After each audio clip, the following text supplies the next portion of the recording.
Në 12 mars, prokuroria e posaçme raprej një sulmi kibernetik. Shënjestër e hakerimit u bën adresat e emailit të 3 prokurorëve, por s'pak qartëson se nuk u arrit të ndërhyhej në sistemin e brendshëm. Për këto ndërhyrje të paligjshme, dyshohet se pas fshihet një grup i strukturuar kriminal.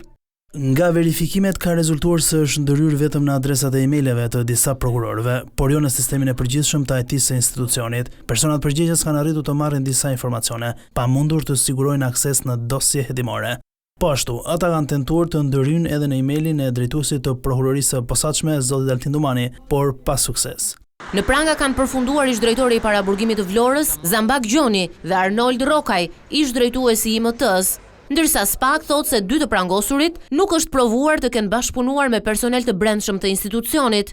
Fal një hetimi intensiv të drejtuar nga prokuroria e posaçme me përfshirjen e BK, si dhe sektorit të ekspertizës të kësaj prokurorie, u bë mundur që të zbulojë kjo ndërhyrje e paligjshme, duke identifikuar dhe arrestuar brenda 24 orëve 2 shtetas, individin që ka realizuar ndërhyrjen në email dhe atë që ka shpërndar informacione tek persona të tretë. Gjithashtu, u bë mundur sekuestrimi i pajisjeve të përdorura për të realizuar ndërhyrjen si dhe skedarat e shkarkuar.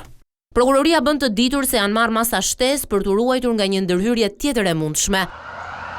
Hakerimi u bë 3 prokurorëve, 2 të seksionit të krimit të organizuar dhe terrorizmit, konkretisht Elida Kaçkini e Behar Dibra dhe tjetra Enkeleta Milonaj, hetuese e korrupsionit.